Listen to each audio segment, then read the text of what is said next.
சில பேர் ரொம்ப நேர்மையானவாளா இருப்பா. ராமனை பற்றுங்கோள். நேர்மைன்னா கொஞ்சம் வேடிக்கை வினோதத்தோட வாழ்க்கையை அனுபவிக்கணும் சுவாமி. கண்ணனை பிடிச்சுங்கோ. பார்த்தாலே கோபத்தோட அதே சமயத்துல மிடுக்கோட இருக்கணும். நரசிங்க பெருமானை பிடிச்சுங்கோ. எதை வேணா தூக்கின்னு விடுவேன் பலத்தோட. நான் வராக பெருமாளை பற்றி கொள்ளுங்கள். அப்படியே துள்ளிண்டே இருக்கணுமா? மத்ஸ்யாவதாரம் மீனை பத்திக்குங்கோ. எது வேணுமோ உங்க இஷ்டம். எப்படியாக இருந்தாலும் அப்பப்படி அவதரிச்சிருக்காரோ இல்லையோ, இதுதான் நானாத்வம். இந்த நானாத்வங்கிற பல தன்மையை ஒத்துக்கொள்ளாமல் போனால் நம்மால் பக்தி பண்ணவே முடியாது, ஞானம் வளரவே வளராது. இதுக்காகத்தான் இதையும் ஒன்றுங்கிற பார்வையும் ஒத்துண்டுதாகணும், பலங்கிற பார்வையும் ஒத்துக்கொண்டுதான் ஆக வேண்டும். அதே சமயத்தில் இந்த ரெண்டு எப்படி சேரும், எப்படி சமன்வயப்படுத்தலாம் அப்படிங்கிறத நம்ம ஆச்சாரியர்கள் ரொம்ப நாளா சொல்லியிருக்கா. ஒன்றே என்றில் ஒன்றேயாம், பல என்றுரைக்கில் பலவேயாம். ஏன் அப்படின்னு சொல்றார் கம்பர். ஒன்றுன்னு சொல்லலாம், பலன்னு சொல்லலாமான்னால் ரொம்ப எளிமையா புரியறதுக்காக சொல்றேன். வேதாந்தபரமா கேட்டுக்கணும்னா அது தனி உபன்யாசத்துல கேட்டுங்கோ. இப்ப அதை பத்தி அடி இங்க சொல்ல வரல. நம்ம ராமச்சரித்திரம் தான் பார்க்கறதுக்கு வந்திருக்கோம். இருந்தாலும் இப்படி சொல்லக்கூடாதா? இங்கு அமர்ந்திருப்பவர்கள் யாருன்னு கேட்கிறேன். ராமாயணம் கேட்க வந்த பக்தர்கள். ஒரே கோட்டி தானே, ஒரே எண்ணிக்கை தானே.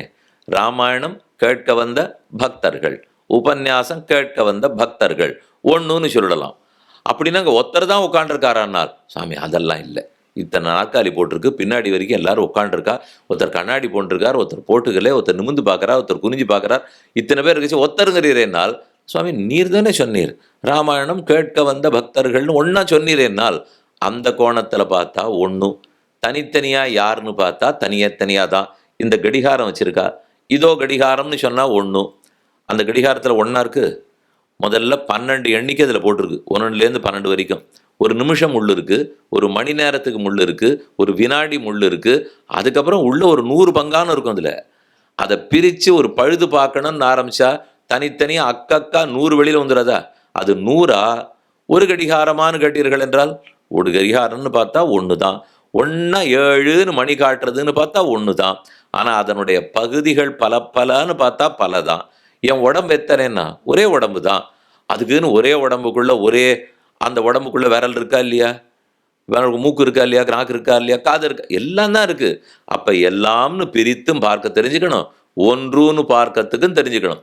ஆனா அந்த ஒன்றுல தான் இந்த எல்லாம் இருக்கிறதுன்னு புரிந்து கொள்ள வேண்டும்.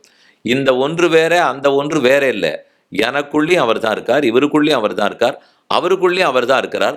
அவர்னு பார்த்தால் ஒன்று, அவர் யாராருக்குள்ளெல்லாம் இருக்கிறார்னு பார்த்தால் பல. அதனாலதான் ஒன்றுன்னு சொல்லலாம், பலன்னு சொல்லலாம்ங்கிறார். அடுத்த அன்றே என்றில் அன்றேயாம், ஆமே என்றில் ஆமேயாம், இவர் இத்தகையவர் அன்று என்று சொன்ன ஆமா அன்றுங்கிறார் கம்பர்.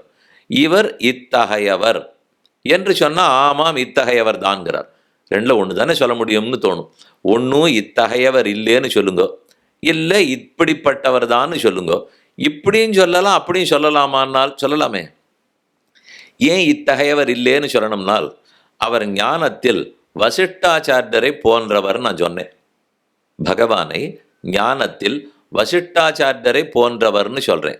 உடனே ஒருத்தர் சொல்லிடுவார், அவர் ஒன்றும் ஞானத்தில் வசிஷ்டாச்சாரியரை போன்றவர் அல்லரேன்னுடுவார். விஸ்வாமித்திரரை போன்றவர்னு சொல்றேன், அவர் ஒன்றும் விஸ்வாமித்திரரை போன்றவர் அல்லரேன்னுடுவார்.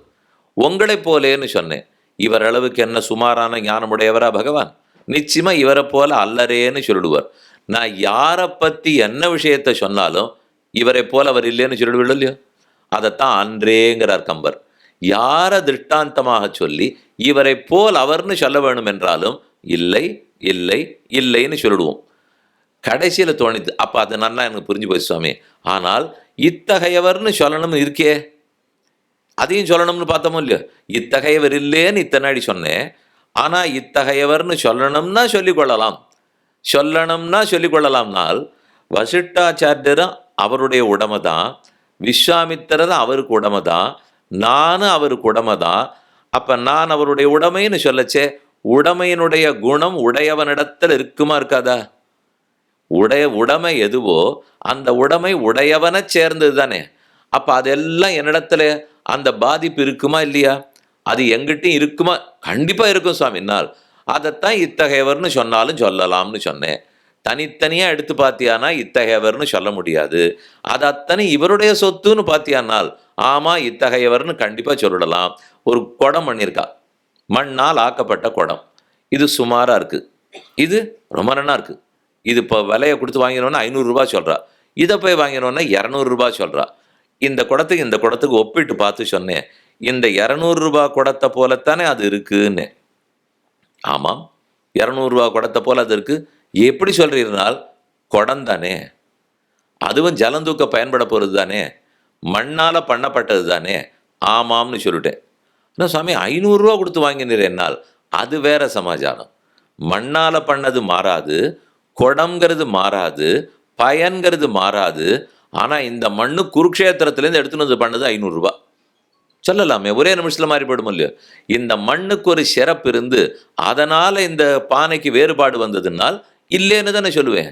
இந்த குடத்தை போல இந்த குடமானு கேட்டால் ஆமான்னு சொல்லலாம், இல்லைன்னு சொல்லலாம். ஆமான்னு சொல்ல காரணம் மண்ணால் ஆக்கப்பட்டது, குடம் தண்ணீர் தூக்க பயன்படும், மாறுதலே இல்லை. இதே கடிகாரம் இதை போய் கடையில் வாங்கினோம்னா 300 சொல்லுவா. இதில் தங்கத்தில் இது வச்சு வைரம் எல்லாம் பதிச்சு கோமேதக கல்லிலேயே முள்ளெல்லாத்தையும் வச்சு போய் கடிகார், அதுவும் மணிதானே காட்டும். சுவாமி காட்டுமோ இல்லையோ, நீர் சொல்லதெல்லாம் பார்த்தா மணியே காட்டுமோ இல்லையோ தெரியல. அதை உள்ளதான் வைக்கணும், மணி பார்க்குறதே பயம் வந்துடும்.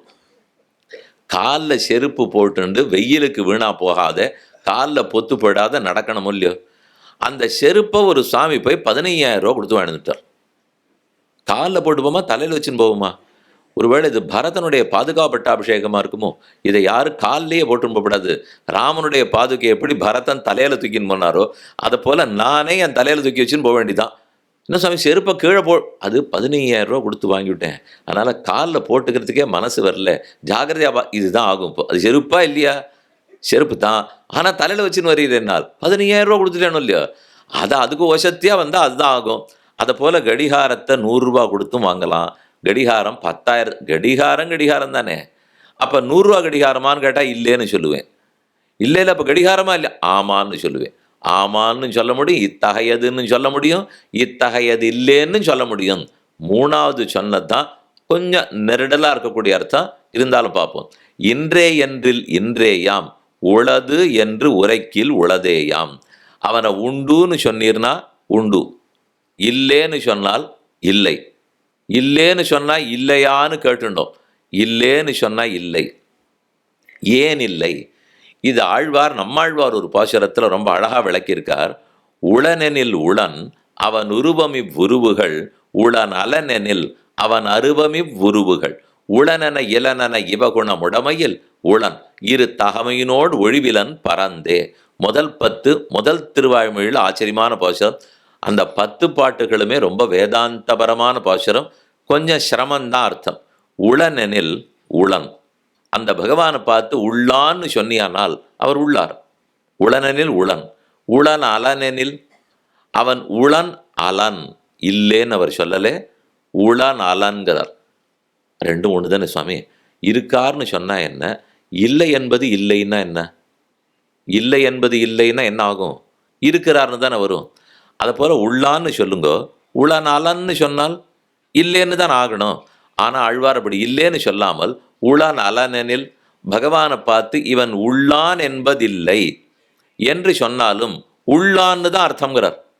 அவனை உளன்னு சொன்னாலும் உளன் அர்த்தம், உளன் அலன்னு சொன்னாலும் உளன்னு தான் அர்த்தம். இப்படி அவருக்கு 2 தகமைகள் உள்ளன, 2 தன்மைகள் உள்ளன. உளனெனில் உளன் அவன் உருவமிவ் உருவுகள், உளன் அலனெனில் அவன் அருவமிவ் உருவுகள். உளனென இளனென இவகுணம் உடமையில், உளன்னவருக்கு ஒரு குணம் இருக்கு, இளன்னவருக்கு ஒரு குணம் இருக்கு, 2 இருக்குங்கிறார். இளன்னு சொன்னா அவரே இல்லேன்னு ஆயிடாதா? ஆனா ஆழ்வார் சொல்லிட்டு இருக்கிறது உளன் அவரை சொன்னாலும் உள்ளத்தன்மையோடு இருக்கிறார், இளன்னு சொன்னாலும் இல்லத்தன்மையோடு இருக்கிறாருங்கிறார். இல்லேங்கிற தன்மையோடு இருப்பார், இருக்கிறார்ங்கிற தன்மையோடு இருப்பார். அவ்வளவுதான் புரிந்துக்கணும்னா ஏன் அர்த்தம்? உளன் ஒரு விஷயம் இருக்குன்னு சொல்லிட்டேன்னு வச்சுங்க. இந்த கடிகாரம் இங்கே இருக்கிறது உளன், அப்போ கடிகாரம் இருக்குன்னு எல்லாரும் ஒத்துணுடுவீள். இப்போ நான் சொல்கிறேன் இங்கே கடிகாரம் இல்லைன்னு, இந்த பக்கம் இல்லையோ இல்லையோ? இல்லை. உபன்யாசம் 8:30 மணிக்கு முடிஞ்ச பிற்பாடு இங்கே கடிகாரம் இருக்குமா? இல்லையோ இல்லையோ? இல்லைன்னு சொன்னேன். 8:30 மணிக்கு கடிகாரம் இருக்காதுன்னு சொன்னால் என்ன அர்த்தம்? வலதுபுறத்தில் கடிகாரம் இருக்காதுன்னு சொன்னால் என்ன அர்த்தம்? ரெண்டுத்துக்கு அர்த்தம் வேறொரு இடத்தில் கடிகாரம் இருக்கிறதுன்னு அர்த்தம். வேறொரு சமயத்தில் கடிகாரம் இருந்ததுன்னு அர்த்தம். நான் 8:30க்கு இல்லேன்னு சொன்னாலே 8:25க்கு இருந்ததுன்னு அர்த்தம். வலது பக்கத்துல இல்லேன்னு சொன்னாலே இடது பக்கத்துல இருக்குன்னு தான் அர்த்தம். அடியன் பயன்படுத்தின வார்த்தை இல்லை, ஆனா வந்த முடிவு உள்ளது. உள்ளதுங்கிற முடிவை வர்றதுக்கு சொல்லு மட்டும் இல்லேன்னு பயன்படுத்தியிருக்கேன். இதுதான் பிரம்மத்திடத்துல நடக்குங்கிறார். ஏனெனில் அவரை உள்ளான்னு சொல்லிட்டேன். அது ரொம்ப சுலபம், நமக்கு தெரிஞ்சது அவ்வளோதான் வச்சுக்கோ. இது ஆழ்வார் தான் இதெல்லாம் பேசலாமே தவிர நீங்கள் இன்னும் கொஞ்ச நாள் பேசணும், அவளுக்கு தலை சுற்றி போடும். இவர் என்ன பேசின்னு இருக்கார், இவர் ராமாயணத்தை சொல்லிட்டு போக மாட்டாரா? ஏதோ ஊழன் இளன் அலன்னு பேசியிருந்தா ஆருக்கு புரியும்னு தோணிப்படும். இருந்தாலும் அது ரொம்ப அழகான அர்த்தங்கிறதுக்காகத்தான் இப்போ விண்ணப்பம் பண்ணிட்டு இருக்கேன். உள்ளான்னு சொன்னார், இந்த கடிகாரம் உள்ளதுன்னு சொல்லலாம். நான் இல்லைங்கிற சப்தத்திலேருந்து அதை உள்ளதுன்னு நிரூபிக்கலாம். அதே போல பிரம்மத்திடத்தில் உள்ளான்னு சொன்னேன், பிரகலாதன் சொன்னா போலே உள்ளான்னு ஆயிடுது. ஹிரண்யகசிபு இல்லேன்னு ஆரம்பிச்சானோ இல்லையா? இதே பிரகலாதனுடைய தந்தை இல்லை என்று தொடங்க பிள்ளை சொன்னது எங்குமுளன் கண்ணன் என்ற மகனை காய்ந்து இங்கில்லையாலென் நிரணியன் தூண் புடைப்ப அங்கு அப்பொழுதே அவன் வீய தோன்றிய என் சிங்கப்பிரான் பெருமை ஆராயும் சீர்மைத்தேன் ஆழ்வார் சாதித்தார். பக்கத்தில் இருக்கிற திருவல்லிக்கேணியில தெள்ளிய சிங்க பெருமாள் எழுந்துருள் இருக்கிறார். திருமங்கை ஆழ்வாருடைய 10 பாசுரம் ரொம்ப ஆச்சரியமான பாசுரம். அதுல ஒரு பாசுரத்தில் ஒவ்வொரு பெருமாளுக்கும் அவர் பாடிட்டு இருக்கார். அதுல தெளிசிங்க பெருமாளை பத்தி பார்க்கச்சே, பள்ளியிலோதி வந்த தன் சிறுவன் வாயில் ஓர் 1000 நாமம் ஒள்ளியவாகி போத பிள்ளை நாராயணா நாராயணான்னு சொல்றான். ஹிரண்யகசிபுன்னு சொல்லுன்னு குரு சொல்லி கொடுத்துட்டே இருக்கார், பிள்ளை சொல்ல மாட்டேங்கிறான். நாராயணான்னு தான் சொல்லி கொண்டு இருக்கிறான். அப்பாவுக்கு கோபம், எங்க காட்டு அந்த நாராயணனை பார்க்கலாம், நீ ஏதோ திரும்ப திரும்ப சொல்றியே, இங்கு இருக்கிறானான்னு கேட்கிறார். இருக்கிறான், இங்கு இருக்கிறானான்னு கேட்டவுடன் இங்கு மட்டும் இருக்கான்னு நான் சொல்ல மாட்டேன். ஆகாயத்திலையும் இருக்கார், பூமியிலையும் இருக்கார், உள்ளேயும் இருக்கார், வெளியிலையும் இருக்கார், உனக்குள்ள இருக்கார், எனக்குள்ள இருக்கார், நேத்திக்கு இருக்கார், நாளைக்கு இருக்கார், இன்னைக்கு இருக்கார், எப்போதும் இருக்கிறார். குழப்பாதே, வேதாந்தம் பேசுறவனே குழப்பியே விட்டுடுவார், நமக்கு புரியவே புரியாது.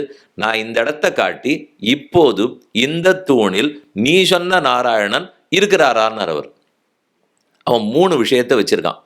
இப்போது இந்த தூணில் நீ சொல்லும் நாராயணன். இந்த 3 என்ன? ஒன்று இடம், ஒன்று காலம், ஒன்று வஸ்து. வஸ்துங்கிறது இந்த 3க்கு உட்பட்டது தான் உலகமே.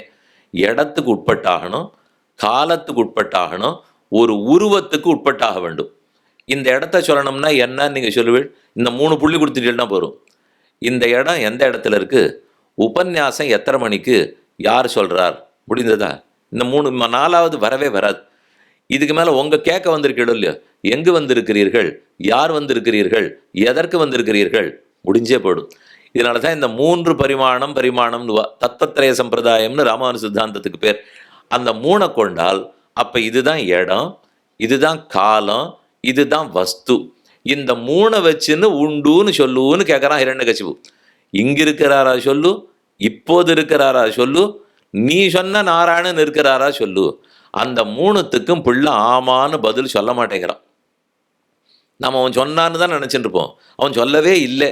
அதை ஆமாம்னு சொன்னால் என்ன ஆகிடும், இங்கு மட்டும்தான் இருக்காருன்னு ஆகும், அங்கே இல்லேன்னுவோம். ஆமான்னு சொன்னால் இப்போ மட்டும் இருக்காருன்னு ஆகும், நாளைக்கு இல்லேன்னு ஆகும். ஆமான்னால் நாராயணன் ஏதோ ஒரு வடிவத்தில் இருக்காருன்னு ஆகும், மற்ற வடிவங்கள் இல்லேன்னு ஆயிடும். இந்த 3 பிள்ளைக்கு சம்மதமே இல்லை. அவர் எங்கும் இருக்கிறபடியால், சர்வ வியாபகனானபடியால் இடத்தால் அளவுபட மாட்டார். எல்லா இடத்துலையும் வியாபிச்சிருக்காரோ இல்லையோ, அப்போ எல்லா இடத்துலையும் இருப்பார். காலத்தால் அளவுபட மாட்டார், நித்தியனானபடியால் காலத்தால் அளவுபட மாட்டார். எல்லாருக்கும் அந்தராத்மாவானபடியால் ஒரு உருவத்தாலும் அளவுபட மாட்டார். இந்த 3 இல்லே இல்லே இல்லே, காலத்தால் அளவில்லை, இடத்தால் அளவில்லை, உருவத்தால் அளவில்லை, 3 தரம் இல்லை இல்லை இல்லைன்னு பிரகலாதன் சொன்னா, அதைத்தான் நீ சொல்ற நாராயணனை இல்லைன்னா ஹிரண்யகசிபு. அவன் 3 தரம் இல்லைன்னு விட்டானோ இல்லையோ, ஒரு தரம் சொன்னாலே அவன் இல்லைன்னு விடுவான். இதுக்கு மேலே 3யுமே இல்லைன்னு விட்டான். இங்கே இல்லைங்கிறான், இப்போ இல்லை என்றான், இந்த உருவத்தில் இல்லை என்றான், 3 முறை இல்லைன்ன உடனே ஆக மொத்தத்தில் அப்படின்னு ஒருத்தர் இல்லவே இல்லைன்னால் இல்லை தந்தையே அதை ஒத்துக்க மாட்டேங்கிறான். இத்தனை நாள் இல்லை இல்லைன்னு சொல்லிட்டு அதைத்தான் அப்பா சொல்றாரு இல்லைன்னுட்டு ஏன் நீ ஒத்துக்க மாட்டேங்கிறேன்னால் நான் சொன்ன 3 நாளாக அவன் உழன்னு தான் தேருங்கிறான். நான் இல்லை இல்லை இல்லைன்னு பலமுறை சொல்லுவேன், அதனால் அவன் உளன் ஆகும். நான் என்ன சொன்னேன்னு யோசிப்பார். வேடிக்கையாக ஒருத்தர் சொன்னார், வீட்டுக்கு ஏதோ வேலை, ஒரு ஏணி வேணும்னு வச்சுங்களேன். என் வீட்டில் வெள்ளை அடிச்சிருந்தேன், வீட்டில் ஏணி இல்லை, பக்கத்து வீட்டில் போய் ஏணி வாங்கிட்டு வாங்கினேன். கொஞ்சம் அவருக்கு எனக்கும் ரொம்ப ஆகாது. அவருக்கு என்ன பிடிக்கிறோமோ எனக்கு ஏதோ பிடிக்கல, ஏதோ பிணக்குன்னு வச்சுங்களேன். நம்ம யார் இங்கே வெள்ளை அடிச்சிருந்தாரோ அந்த சாமி அங்கே போனார், போய் ஏணி கேட்குறாருன்னு உடனே ஏணி இல்லைன்னு விட்டார். அவர் நேராக திரும்பி வந்தார், ஏணி இல்லையாம்னு என்கிட்ட சொன்னார். அப்போ என்ன உலகத்தில் ஏணி இல்லைன்னு அர்த்தமா? ஏணின்னு ஒரு பதார்த்தமே கிடையாதுன்னு அர்த்தமா? என்ன அர்த்தம் அதுக்கு? உனக்கு கொடுப்பதற்கு இல்லைன்னு அர்த்தம். இதுதான் உண்மை. ஏணி இல்லைன்னு அர்த்தம் தாராளமாக ஏணி உண்டு, எங்கிட்டே ஏணி உண்டு, உனக்கு நான் கொடுக்குறதா இல்லை. இதைத்தான் அந்த பக்கத்து வீட்டுக்காரர் என்கிட்ட சொல்லி அமைச்சிருக்கார். அப்போ ஏணி இல்லை என்கிற சொல் ஏணி உண்டுங்கிறத ஸ்தாபிச்சுதா இல்லையா? நான் சொன்னது இல்லைங்கிற சொல் ஆனால் உண்டுன்னு தானே ஸ்தாபிச்சது. அதை பிரம்மத்திடத்திலே வைத்து பார்த்தால் எந்த சப்தத்தால் இல்லைன்னு சொன்னாலும் அது உண்டுன்னு போய் முடிஞ்சு போடும். இல்லைன்னா காலத்தால் இல்லைன்னலாம், அவர் நித்தியம், அதனால் உண்டுன்னு முடிஞ்சிடும். தேசத்தால் இல்லைன்னு சொல்லலாம், அவரோ சர்வகதன் சர்வ வியாபகன், அப்போ உண்டுன்னு முடிஞ்சு போயிடும். அவர் எல்லாருக்குள்ள அந்தராத்மாவாக இருக்கார், அப்போ இந்த உருவம்னு அவரை சொல்லவும் முடியாது. ஆகவே தான் நான் உண்டு உண்டுன்னு சொல்கிறேன்னு பிரகலாதன் அப்பாவுக்கு எடுத்து, அவனுக்கு புரியல, புரியாதனால தான் சரின்னு எடுத்துன்னு வந்து ஓங்கி முட்டை போக கடைசியில் பிராணனே போச்சுன்னு வச்சுக்கோ. ஒழுங்காக தெரிஞ்சுதான் பிள்ளை இதைத்தான் சொல்கிறாரு என்னால். இல்லை இவ்வளவெல்லாம் புத்தி இருக்கணும் என்னால். புத்தியே இல்லாட்டா கூட நம்மாட்ட ஏதோ ஆமாம் பெரியவா சொன்னான்னு கை கூப்பின்னு போகலாம் இல்லையோ. அதை விட்டுட்டு ஒன்றும் எனக்கா தெரியணும், இல்லை சொன்னாலானும் புரியணும், தனக்கும் தெரியாது சொன்னாலும் புரியாதுன்னு பிடிதான் பிடிச்சிருந்தா வாழ்க்கை வீணாத்தான் போடும். அதைத்தான் ஆழ்வார் சுருக்கமாக சொல்கிறார், உளன் எனில் உளன் அவன் இருபமும் உள்ளுகள். உளன்னு சொன்னால் உள்ளான்னு தான் அர்த்தம். உளன் அலனெனில் அவனை இல்லைன்னு சொன்னால் இங்கில்லை என்றால் அங்குண்டுன்னு ஆகும், இப்போதில்லை என்றால் அப்போதுண்டுன்னு ஆகும், இப்படி இல்லைன்னு சொன்னால் அப்படி உள்ளான் ஆகும். ஆக மொத்தத்தில் என்ன சப்தத்தை சொன்னாலும் உன்னால் ஆகும்னால் என்ன அழகாக முடிச்சார் அவர். உளனெனில் உளன் அவன் உருவமிவ் உருவுகள், உளனலனில் அவன் அருவமிவ் உருவுகள், உளனென இளனென இவகுணமுடமையில் உளன். உளன்னு சொல்லு இளன்னு சொல்லு அர்த்தம் உளன்னு தான் தேரும். இரு தகமையினோடு ஒழிவிலன் பறந்தே ஒழிவிலன் எங்கும் குறவில்லாமல் எல்லா இடத்துலையும் நீக்கமர நிறைந்திருக்கிறார் என்ன சாதிச்சதை வச்சு தான் இந்த கம்பர் சொல்றார். இன்னே எண்ணில் இன்றேயாம் உளது என்று உரைக்கில் உளதேயாம் நன்றே நம்பி குடிவாழ்க்கை. இதில் நமக்கு என்ன கட்டம்? இப்படித்தான் இருக்கார், இப்பதான் இருப்பார்னா தான் எல்லா கட்டமுங்கிறார் கம்பர். ஆனால் நாம் நினச்சிட்டு இருக்கிறது அது பாருங்க சுவாமி, மற்ற சம்பிரதாயத்தவர்கள் உலகளாவிய மதங்கள் 2 பெரிய மதம் இருக்குது, அவள்லாம் ஒரே புஸ்தகம் வச்சுட்டு இருக்கா, ஒரே கடவுள்னு சொல்கிறா, ஒரே மாதிரி தான் இருக்கணுங்கிறா. நம்மக்கிட்ட புஸ்தகமாக கலாச்சாரம் முழுக்க புஸ்தகமாக இருக்குது. கடவுளாக மூளைக்கொத்தர் ஒவ்வொரு ஊரில் ஒவ்வொரு பெருமாளை இடம் பண்ணியிருக்கா. சரி, அது இவர் சிவனா பெருமாளா முருகனா சக்தியா யாரோ, அந்த ஒரு பெருமாளுக்கே 100 கோவில் 100 அவதாரங்கள், ஒரு சிவனுக்கே 100 விதமாக இருக்கார். அவர் உருவத்தோடு இருக்கார்னால் தாண்டவமாடுற சிவனா இருக்கார், வாண்டா சிவலிங்கத்தில் சிவனா இருக்கார், எப்படியோ அவர் இருக்கார். இப்படி ஒவ்வொருத்தருக்கும் பிரித்து பிரித்து விட்டால் தெரியுமானால் அப்பதான் புரியும் யாராருக்கு எப்பப்படி வேணுமோ அப்பப்படி இருக்கிறாரோ இல்லையோ. உங்கள் எல்லாரையும் பார்த்து ஒரே மாதிரி கேளுங்கன்னா எப்படி கேட்போம்? நம்மால் அது இயலவே இல்லாது. அதனால் இந்த சம்பிரதாயம் சனாதன தர்மத்துக்கே இருக்க பெருமை, ஒன்றுன்னு சொன்னாலும் ஒன்று, பலன்னு சொன்னாலும் பல. இப்படி பார்ப்பவன் அப்படி பார்த்துக்கொள், அப்படி பார்ப்பவன் இப்படி பார்த்துக்கொள். அது உனக்கு எப்படியோ 24,000 பார்க்கணுமா பாருங்கோ, ஒன்னா பார்க்கணுமா பாருங்கோ. ஒன்னா கேட்டு முடிச்சுட்டு இப்பேற்பட்டதை 24,000 பார்க்கலாமேன்னு தோன்றதா பாருங்கோ. போன வருஷம் 24,000க்கு நேரம் இருந்தது, இந்த வருஷம் எனக்கு நேரம் இல்லையா, ஒன்னா பாருங்க. யார் எதை வேண்டான்னா ஆக மொத்தத்தில் பார்க்கறத நிறுத்திடாதீங்க. இவ்வளவுதான் அவள் ஆசைப்பட்டு சொல்றது. நாம் என்ன பண்ணிடுவோம், இது இத்தனையும் கேட்டுட்டு ஆகவே என்னால் எப்படி கண்டுபிடிக்க முடியும்னு தெரியல, நான் வரவே இல்லைன்னுடுவோம். இப்போ வெள்ளிக்கிழமைக்கு எல்லாரும் வந்துட்டு இல்லையோ, சுவாமி ரொம்ப நாள் ஏதோ புரியாத பேசியிருந்தார், நாளைக்கு சனிக்கிழமை வரணுமா வேண்டாமான்னு பார்ப்போம் அப்படின்ற முடிவுக்கு தான் போக வேண்டான்னு சொல்ல வரேன். நான் இந்த உபன்யாசத்தை பற்றி சொல்லலை, நான் ஏதோ மொத்தமாக சொல்லிட்டு இருக்கேன். இப்போ ஏதோ கேட்கும்போது இன்னது தானால் கொஞ்சம் கொஞ்சமாக மனசுக்குள்ளே போகும். ஊறத்தான் அது எவ்வளோ வசந்த விஷயங்கிறது பட ஆரம்பிக்கும். அப்போ ஆழ்வார் சொன்னபடிக்கும் ஏகத்தே சதி நானாத்வம், நானாத்வே சதி ஏகதா, ஒன்றுன்னு சொல்லி பலவாகவும் பார்க்கலாம், பலான்னு சொல்லி ஒன்றாகவும் பார்க்கலாம். அதில் இந்த ஸ்லோகம் ஒரு அழகான ஸ்லோகம். முதல்ல பாகவத புராணத்தில் ஒரே ஸ்லோகத்தாலே சொல்லப்பட்டது. அது என்ன சொல்லியிருக்குன்னு சொல்கிறேன். இதில் சுகாச்சாரியர் நல்ல வேளை பரீட்சித்துக்கு அர்த்தங்கள் எல்லாம் சொல்லிட்டு வர்றாரு. 7 நாள் சப்தாக விதின்னு சொல்லுவா. முதல் நாள், 2ஆம் நாள், 3ஆம் நாள்னு எல்லா அவதார சரித்திரத்தையும் சொல்லிண்டே வந்தார். அதில் 9வது ஸ்கந்தம் வந்தது. 10வது அத்தியாயம். 9வது ஸ்கந்தத்தில் 10வது அத்தியாயத்தில் ஸ்ரீராமச்சரித்திரம்னு சொல்ல ஆரம்பித்தார்.